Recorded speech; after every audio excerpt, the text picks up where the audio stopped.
साथियों, यह है मानवर साहब कांसीराम द्वारा लिखित पुस्तक चमचा युग और इसका हम 14वां एपिसोड अपलोड कर चुके हैं।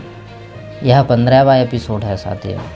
15वें एपिसोड में सांप्रदायिक पंचाट पृथक निर्वाचन मंडल की स्वीकृति पर चर्चा होगी।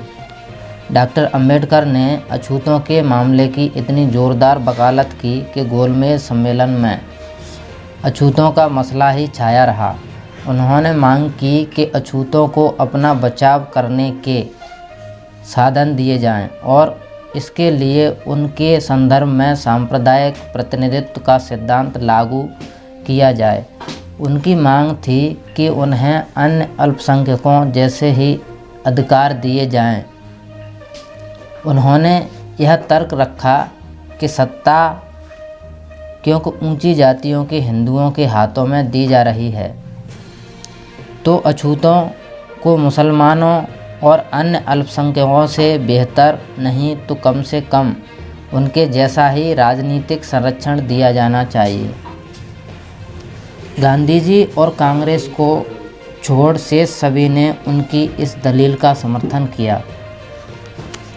गोलमेज सम्मेलन की बहसों के दौरान गांधी जी ने अछूतों को मान्यता और संरक्षण देने का जमकर विरोध किया। वह चाहते थे कि अछूत नितांत असहाय स्थिति में रहें और उन्हें कोई अधिकार, कोई मान्यता न दी जाए। अंत में उनकी आपत्ति केवल अछूतों पर आ गई। अछूतों से हमदर्दी जताने के बजाय गांधी जी ने उन्हें पराजित करने के लिए यथाशक्ति प्रयास किया। अछूतों को अलग थलग करने के मकसद से उन्होंने मुसलमानों से समझौता किया, किंतु सुयोग यह रहा कि मुसलमानों ने उन्हें कृतार्थ नहीं किया। इंग्लैंड में दूसरे गोलमेज सम्मेलन के बाद गांधी जी ने अपने सविनय अवज्ञा अभियान को फिर से चलाने की धमकी दी। उन्हें गिरफ्तार करके यरबदा जेल में डाल दिया गया। जेल में वह स्वराज नहीं, अछूतों की समस्या को लेकर सबसे अधिक परेशान रहे। उन्हें डर था कि एकमात्र पंच होने के नाते इंग्लैंड के प्रधानमंत्री गोलमेज सम्मेलन में उठी अछूतों की मांगों को कहीं मान ही न लें। इसलिए पूर्वाभास में 11 मार्च 1932 को उन्होंने जेल से ही एक पत्र तत्कालीन भारत मंत्री सर सैमुअल होर को संबोधित किया और उन्हें अछूतों के दावों के प्रति अपने विरोध का स्मरण कराया। सर सैमुअल होर ने 13 अप्रैल 1932 को गांधी जी के पत्र का उत्तर दिया। 17 अगस्त 1932 को सांप्रदायिक पंचाट कम्युनल अवार्ड की घोषणा कर दी गई। इस पंचाट पंच फैसले में अछूतों की मांगों को मान लिया गया था। उन्हें पृथक निर्वाचक मंडल की स्वीकृति दे दी गई थी। गांधी जी ने इस पर आपत्ति व्यक्त करते हुए प्रधानमंत्री को एक पत्र लिखा और धमकी दी कि यदि अछूतों को दिया गया संरक्षण वापस नहीं लिया गया तो यह अनशन कर देंगे। इंग्लैंड के प्रधानमंत्री ने उसका अत्यधिक आश्वस्त करने वाला जवाब दिया। प्रधानमंत्री के जवाब की उपेक्षा करते हुए गांधी जी ने 20 सितंबर अपने आमरण अनशन की तिथि घोषित कर दी। गोलमेज सम्मेलन से प्राप्त निर्णय के विरोध में गांधी ने सविनय अवज्ञा आंदोलन को दोबारा शुरू करने की धमकी दी तो उन्हें यरबदा जेल में डाल दिया गया। सांप्रदायिक पंचाट के माध्यम से पृथक निर्वाचक मंडल की स्वीकृति की इस पूरी घटना को, जिसके परिणाम स्वरूप गांधी जी ने अनशन किया, समझने के लिए यह पूरा पत्राचार अत्यंत प्रासंगिक है, इसलिए उसे हम यहाँ दे रहे हैं। गांधी जी ने यरबदा जेल से जो पत्र लिखा वह इस प्रकार है।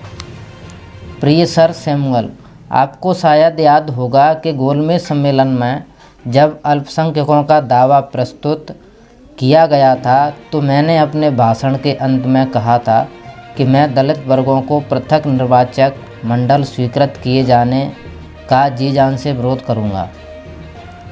यह सब क्षणिक आवेश में अथवा भाषणबाजी के तौर पर नहीं कहा गया था। यह एक गंभीर वक्तव्य था। उस वक्तव्य के अनुसार अपनी भारत वापसी पर मैंने आशा की थी कि मैं कैसे भी दलित वर्गों के लिए पृथक निर्वाचक मंडल के खिलाफ जनमत जुटाऊंगा, किंतु यह हुआ नहीं। जो समाचार पत्र पढ़ने की अनुमति मुझे है,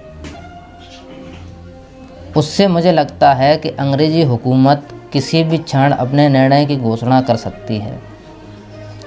पहले मैंने सोचा था कि यदि निर्णय दलित वर्गों के लिए पृथक निर्वाचक मंडल बनाने का हुआ तो मैं ऐसे कदम उठाऊंगा जो उस समय मेरे विचार में मेरी प्रतिज्ञा की पूर्ति के लिए आवश्यक होंगे।